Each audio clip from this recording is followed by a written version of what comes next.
Hey, you're watching Airspace Media's press coverage at When We Were Young, sponsored by All That Raz. For emo t-shirts, stickers, and other goodies, make sure to check them out. I'll have a link in the description. And now, let's get to another interview at When We Were Young. We're with Boys Like Girls at When We Were Young.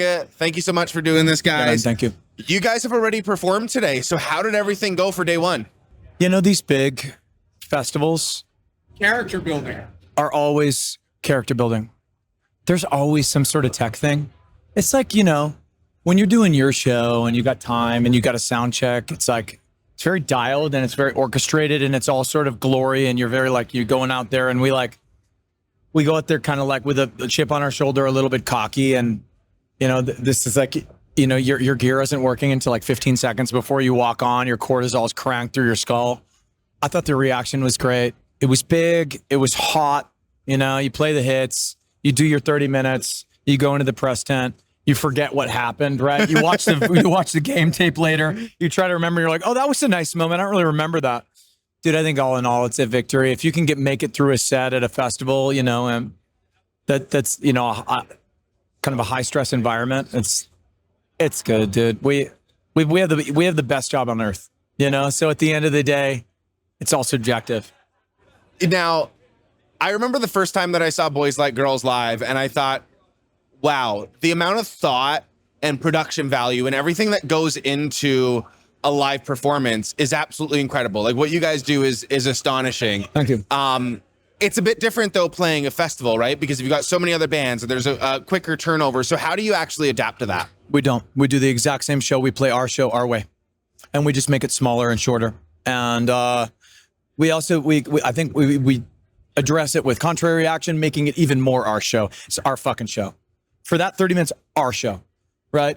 And, you know, what we do is anyway, we try to give the people what they want. So we try to, it's just like, play the hits, play the songs people know.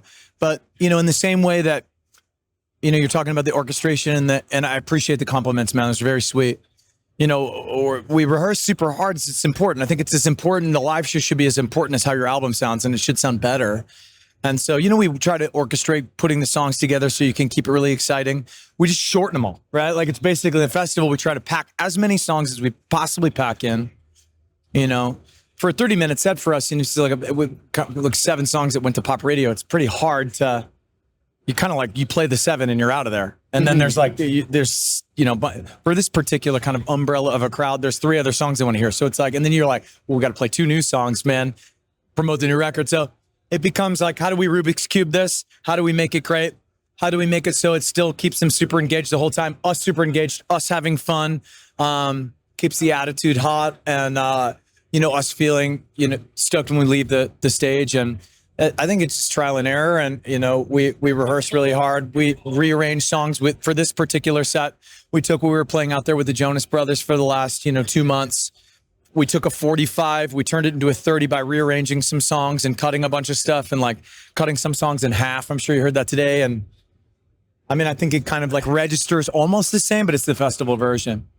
You know what I want to know? I feel like we're doing, you know, in sports games, when you win or lose, it's like you do a press conference. I feel like that should be normal after the show, like apologizing to the fans if you had a fucked up show, like your voice cracks and you're like, I didn't execute tonight. Like, I just didn't execute. You know, we're going to get back. We're going to watch the game tape. We'll be better next time. We're making some halftime adjustments. No, yeah. I think we should have to do that. Imagine losing a playoff game and then 5 minutes later being asked, like, what the fuck you did wrong. What went wrong? I want to be still sweating from the stage on a show we kind of botched, which is rare.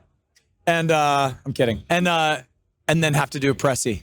Now, last year, you guys were more of a last-minute thing. Yeah. This year, planned right from the beginning. Is there anything different from playing last year's fest versus this year's fest? It was nighttime last year. It was night. Today was day. No, similar lineup. I mean, people aren't playing albums this year, which was a little different. We didn't have enough time to like rip the first record front to back or whatever. You know, we kind of just played our show. It's interesting. I feel like we've had a difficult Saturday the last 3 years, and then Sundays scorching hot. Not like physically hot. Like today was hot. I was pretty baked by the end. Like, well, But So Sunday, tomorrow's game tape is going to look a lot better. Tomorrow's Most likely. game tape, you'll the see. post-game presser will be better. well, I think the swag will be incorporated. I feel like I know. I'll speak for myself. I don't know about the way. You're gonna look on our Instagram and watch every story, and you're like, "We're fucking great. This is fucking sick. It's fucking great. Tomorrow's gonna be." But then you study it, you figure out what you did wrong. It's like athlete shit. It's like what we're talking about when you get better. When you're up there, though, it's way different than when you watch. Obviously, after. So, like, it's gonna be great. So listen, so with When We Were Young, you guys have done it now a couple of years, and this is sort of a festival that's celebrating music across generations, and your music is now spanned across generations. So I'm curious how you feel about playing festivals like this that are, you know, based in just that, looking back, and a little bit of that nostalgia factor as well. It's super. Have you ever seen Man on the Moon? No. It's a Jim Carrey movie. Okay. He's interviewing some guy, and every time he interviews him, he then goes. It's like it's Andy Kaufman. Did you hear Jamel's answer? What do you say? What do you say? He goes, "It's super nostalgic." Super nostalgic. Super nostalgic. How do we feel Yeah. about playing festivals with other bands in general? Just That more so nostalgic. that are like celebrating I the. think it's great. I think it's great to celebrate.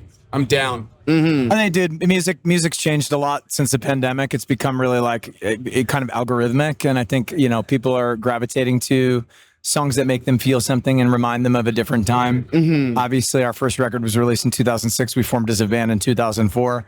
We still have an opportunity to be doing this in 2025. It's a huge blessing. What were you gonna say? Oh, I mean, just being a musician or a band in general, it's so difficult to have a career that lasts even a year or two. So to be playing songs that were written over 20 years ago and have kids still show up and care and sing the words, it's a blessing for all the bands that are still here. And it's nice to be friends with all these bands and have known them for so long. And I mean, playing festivals like this is just so much fun for us, especially me. Saying hi to friends, high-fiving people you haven't seen in years, and like, let's grab a beer, like, let's catch up. And if they keep wanting to have us, we'll keep playing it. We'll play to 2 people, we'll play to 100,000 people. We just love playing music and being out here. 2 people, dude. That's a lie. Yes, you will. Lied. You will. You just lied. You On play camera. drums. There it is. You play drums in your garage to 0 people every day. I won't play to 2. I'll play it too. I'll play to my wife and kid. We're at When We Were Young with Boys Like Girls. Thank you so much for doing Dude, this, thank you. guys. Appreciate it, brother. And I look forward to seeing you next year. I'll see you next.